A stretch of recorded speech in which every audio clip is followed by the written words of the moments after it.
ආදරණීය ඔයාලා හැමෝටම සුබම සුබ අලුත් අවුරුද්දක් වෙන්න කියලා ආදරෙන් ප්‍රාර්ථනා කරනවා. ඉතින් මේ ඔයාලා ලස්සනට දකින්නේ ගිය අවුරුද්දේ අපේ අවුරුදු කෑම මේසය. මෙතන තියෙන හැම කෑම වර්ගයක්ම හැදුනේ හස්බන්ඩ්ගේ මගේ අතින්. ඉතින් මේ අවුරුද්දෙත් පුළුවන් විදිහට අප දෙන්නගේ අතින් පුංචි කෑම ටිකක් හැදුනා. හැබැයි ඉතින් ගිය අවුරුද්දේ තරම් නම් මේ අවුරුද්දේ අපිට අවුරුදු නැහැ. ඒක නිසා පුංචි දේවල් ගොඩාක් අම්මා එනකොට තමයි අපිට අරන් ආවේ. වෙන අවුරුදු වල නම් අපේ ගෙදර කිසි අඩුවක් නැතුව මේ අච්චාරු ටික පවා හස්බන්ඩ් වෙනුවෙන් මං හදනවා. හැබැයි ඉතින් මේ අවුරුද්දේ දේවල් කරේ නැහැ.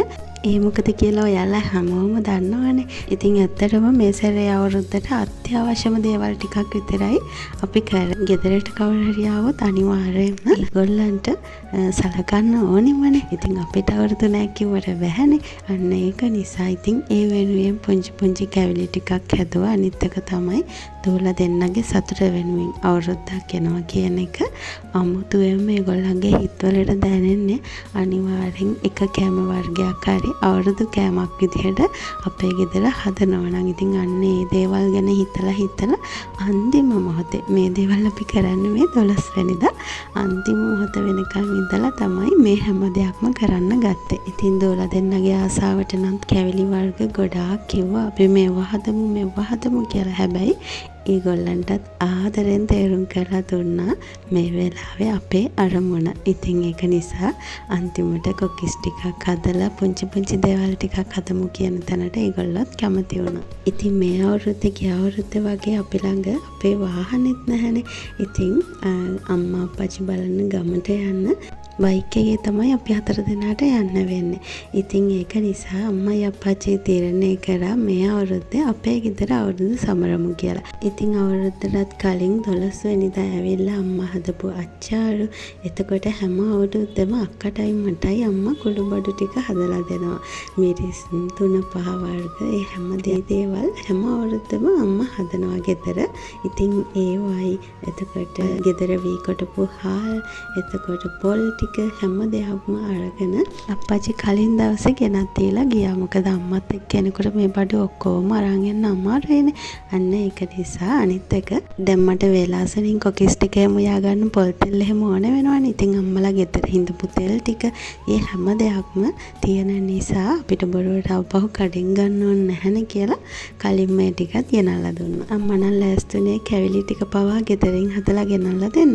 හැබැයි මගේ දුවලා දෙන්නගේ ආසාව උනේ අපේ ගෙදර යාලා බලන් ඉඳින් කැවිලි ටිකක් හදනවා දකින්න. ඉතින් ඔයාලට පේනවනේ ගිය අවුරුද්දෙත් ඔයාලට මතක ඇති මෙන්න මේ වැඩේ කරේ මගේ ලොකු දුව. ඉතින් ගිය අවුරුද්දටත් වැඩිය හොඳට දැන් එයාට පුළුවන් මේ අවුරුද්දේ. මොකද දැන් ඊටත් වඩා චුට්ටක් ලොකුයිනේ මෙයා. ඉතින් මෙන්න මේ දේවල් කරන්න තමයි එයාලා ගොඩාක් ආසාවෙන් බලාගෙන ඉන්නේ. ඇත්තටම ඉතින් මේ දේවල් ගෙදරක කරන්නේ අවුරුද්දකට සැරයක්නේ. එහෙම නැතුව ඉතින් මොකක් හරි විශේෂ දෙයක් වුණොත් තමයි කැවිලි ටිකක් ගෙදරක හදන්නේ අපි. ඉතින් දවල් තිස්සේ පොළට ගිහිල්ලා එළවලු අරන් ඇවිල්ලා එතකොට මස් මාළු ඕනේවා ටිකක් අරන් ආවා. මොකද අම්මලාත් එන නිසා අනිවාර්යෙන් ගෙදර රසට කෑම ටිකක් උයන්න ඕනේනේ. ඒ දේවලු තරන් ඇවිල්ලා අපි දෙන්න රැය වෙලා තමයි කේක් එක දැම්මේ. හිතන් ඉන්නවටත් වඩා ඇත්තටම මේ අවුරුද්ද ගොඩාක් සරල විදිහට ඉවර කරන්න සිද්ධ වුණා. ඇත්තටම හස්බන්ඩ්ටත් අසනීප වුණා. වෛරස් උණක් හැදිලා යාට ගොඩාක් අමාරු වුණා. ඉතින් හිටියත් නෑ වගේ තමයි අවුරුදු දවසේ එහෙම යාට ඉන්න උනේ. කෑම බීමක් මොකුත් කන්නෙත් නැතුව චුට්ටක් අමාරුවෙන් තමයි හිටියේ. අවුරුදු නැකත් ටික කරනකන් යාන්තම් ඔළුව උස්සන් හිටපු එකත් ලොකු දෙයක් වුණා. මේ ඔයාලා දකින්නේ අලුත් අවුරුදු දවසේ අවුරුදු උදාව.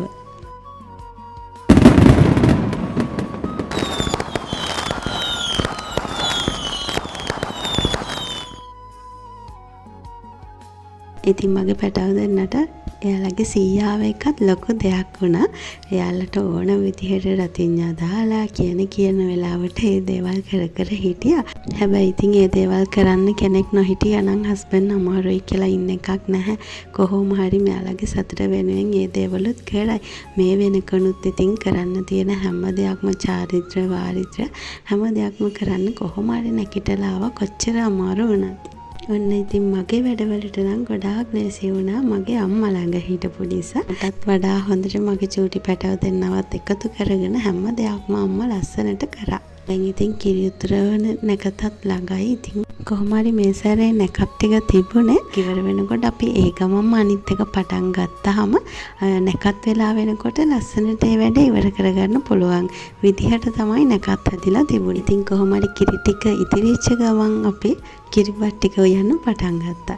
ඉතින් ඊට පස්සේ කිරිබත් ටික උයලා කැට කපලා කැම මේසි ලස්සනට ලෑස්ති කරගන්නකොට අන්නේම නැතුව අනුභව කරන ගනුදෙනු කරන වෙලාවත් ඇවිල්ලා තිබ්බා.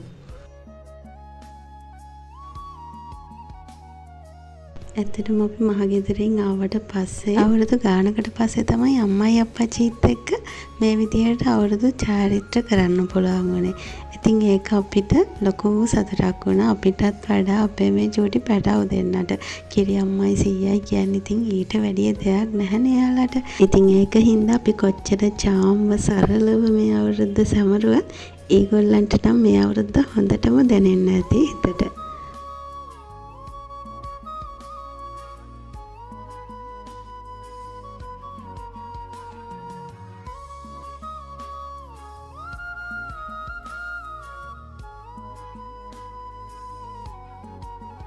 ඉතින් මං අර කිව්වෙත් අපි හරියම සරල විදිහට මේ අවුරුද්ද සමරවා කියලා. ඇත්තටම ගිය අවුරුදු වල නම් අපි ගොඩක් ඇඳුම් ගත්තා. ගොඩාක් දෙනෙකුට තෑගි ගත්තා. ඒ වගේ දේවල් කරා. කැවිලි වර්ග ගොඩාක් හැදුවා. ඉතින් ඒ හැම දෙයක්ම ගොඩාක් දුරට මේ අවුරුද්දේ සීමා කරා. මොකද අපිට තියෙන්නේ එකම එක අරමුණයි මේ වෙලාවේ. ඉතින් ඒ දේ වෙනුවෙන් අනිවාර්යෙන් මමයි හස්බන්ඩ්ුයි කැප වෙන්නම ඕනේ.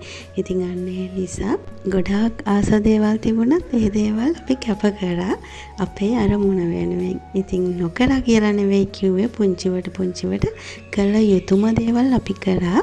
හැබැයි සීමා සහිතව. අන්න ඒකයි මං කිව්වේ. ඉතින් ඔයාටත් මටත් අපි හැමෝටම ජීවිතේ මේ වගේ කාල එන්න පුළුවන්. ඒක ඇත්තටම පුදුමයක් නෙවෙයි. හැමදාම අපි බලාපොරොත්තු වෙන විදිහට දේවල් ලැබෙන්නෙත් නැහැ. හැමදාම දේවල් නොලැබෙන්නෙත් නැහැ. ඉතින් එහෙම කාලවල වලට සතුටෙන්ම සමුදෙන්න ඕනේ. මොකද ජීවිතේ කවදා හරි දවසක අපසට හැරිලා බලනකොට අපිට මෙන්න මෙහෙම කාලවලුත් තිබුණා කියලා ගොඩාක් සතුට වෙන්න පුළුවන්.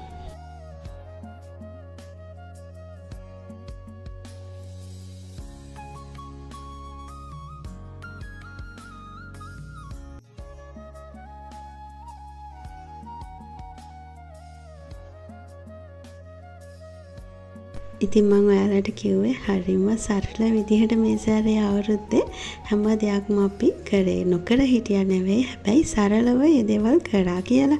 ඉතින් මේ මම ඇඳන් ඉන්න ඇඳුමත් මම යාර 4ක් රුපියල් 1000ට තියෙන රෙදි කඩේකින් ගවුම් රෙද්දක් අරගෙන මගේ අතින්ම මේ ගවුම වහගත්තා. ඉතින් මේ ගවුම විතරක් නෙවෙයි මට තව ඒවා මහන්න පුළුවන් වුණා. මොකද යාර 4ක්නේ. ඉතින් ඇත්තටම ඒ දේවල් කරනකොට මොන තරම්නම් හිතට සතුටුද. ඇත්තටම අපි සල්ලි දීලා ගිහිල්ලා කඩේකින් ඇඳුමක් ගන්නවට වඩා සතුටක් මෙතනක් තියෙනවා නේද කියලා මට දැනුණා. ඇත්තට මේක දැනුනේ මේ විදිහට සරලව හිතලා හැම දෙයක්ම කරන්න ඕනි කියලා හිතුවට පස්සේ. ඇත්තටම ජීවිතේ සමහර දේවල් නැති වෙනකොට වගේම හැම දෙයක් ගැනම ඕනෙකට වැඩිය නැතුව සරලව හිතන්න පටන් ගත්තොත් අපේ ජීවිතේ සමහර විට අපි නොහිතන දේවල් අපිට කරන්න පුළුවන් වෙයි. මොකද ගොඩාක් වෙලාවට අපි ලේසියෙන්ම දේවල් අපේ ළඟට ගන්න බලාගෙන ඉන්නවනේ. හැබැයි එහෙම නැතුව අපි දෙයක් ඉතුරු කරගන්න උනන්දුවෙන්, උත්සාහයෙන්, කැපවීමෙන් දේවල් කරන්න උත්සාහ කරන වෙලාවට සමහරට අපි දන්නේවත් නැති අපේ සැඟවුණු දක්ෂතාවල් එළියට මතුවෙන්න පුළුවන්. හැබැයි හැම දෙයක්ම මතුවෙන්නේ අපේ උනන්දුව, උත්සාහය, ඒ වගේම සරලකම ඒ හැම දෙයක්මත් එක්ක.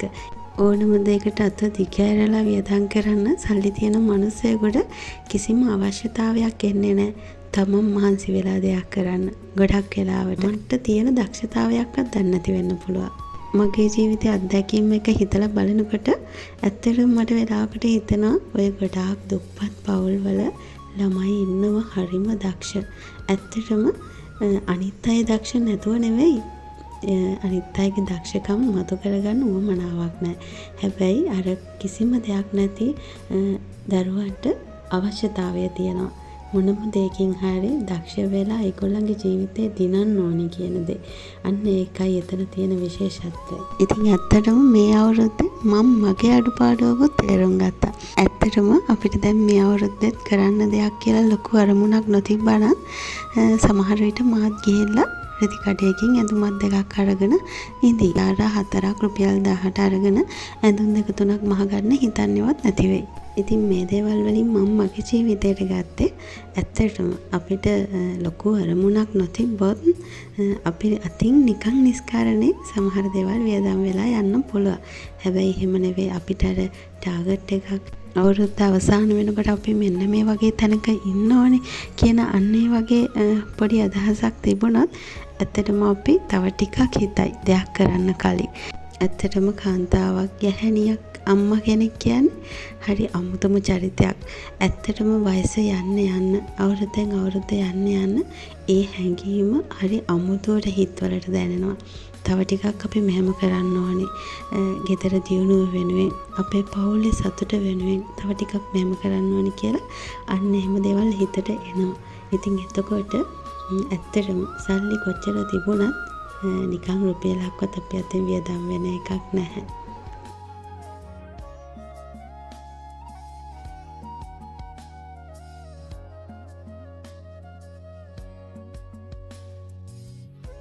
ඉතින් මේ සැරේ නැකත් තිබුණේ අපිට දවල් කන වෙලාවට තමයි උදේ කිරිබත් කන්න ඕනේ. ඉතින් 12යි ගානකට කිරිබත් කාලා හැම ඉක්මනින්ම මම ආපහු යන්න පටන් ගත්තා.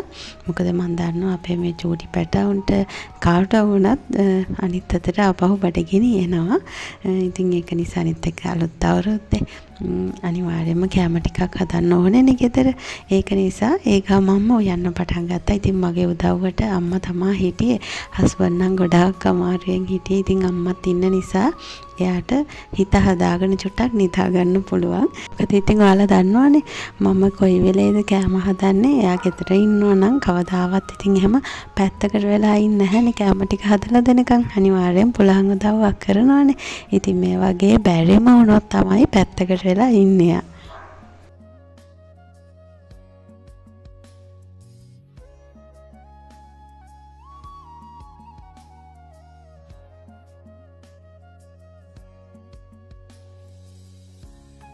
ඉතින් ඔන්න ඔය විදිහට වැඩ ටික ඉවර කරලා දවල්ට කෑම ටික හදලා ඉවර වුණා මම 2-3 වෙනකොට. ඊට පස්සේ ඉතින් හැමෝම ඉඳගෙන කෑම ටිකත් කාලා.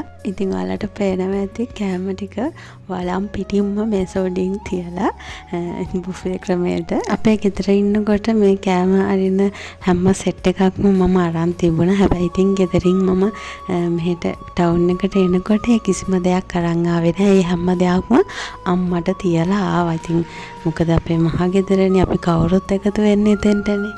ඉතින් ඊට පස්සේ රෙන්ට් එකට ඉන්නකම් ඒ වගේ දේවල් ගන්න ආසාවක් තිබුණෙත් නැහැ. මොකද ලොකුවට බඩු මුට්ටු තියාගන්න තරම් ඉඩකඩක් නැති නිසා. ඔය සාමාන්‍ය නෝමල් පිගන් සෙට් වගේක් එහෙම තමයි තිබුණේ. ඉතින් අලුතෙන් දවසක ඒ දේවල් අරගෙන එහෙම ලස්සනට කෑම ටික හදලා ලස්සනට පිළිගන්නන්න ලොකු ආසාවක් තියෙනවා. ඉතින් ඒ ආසාවල් හිමීට හැබැයි කරගමු නේද? ඊළඟට ඉතින් මගේ දූලා දෙන්නා වගේම ආසාවෙන් හිටපු දෙයක් තමයි මෙන්න මේක. මට මතකයි මං කලින් වීඩියෝ එකකත් ගිය අවුරුද්ද කිව්වා අප්පච්චි ගෙදරට බඩු ටික ගේනකම් බලන් ඉන්නේ. ඒක ඇතුලේ තියෙන මෙන්න මේ වගේ දේවල් ටික එළියට අරගන්න. දැන් ඉතින් මගේ අප්පච්චි ඒ දේවල් අරන් ඉන්නේ මගේ දූලා දෙන්නට. එදා දවසේ ඔන්න ඉතින් මගේ දූලා දෙන්න 100ත් එක්ක මේ තියෙන සේරම දේවල් වල ලස්සන බැලුවා. ඒ වෙලාවේ ඉතින් මගේ ආසාවත් මං කොහොම හරි ඉෂ්ට කරගත්තා.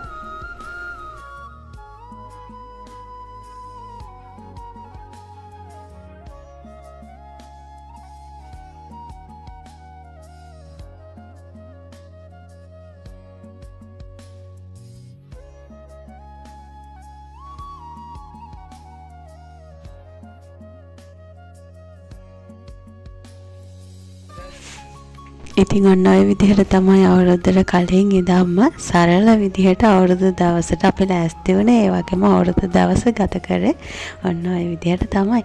අපිත් එක්ක ආදරෙන් එකතු වෙලා හිටපු ඔයාලා හැමෝටම ගොඩක් ස්තුතියි. හැමෝටම සුබම සුබ අලුත් අවුරුද්දක් වේවා.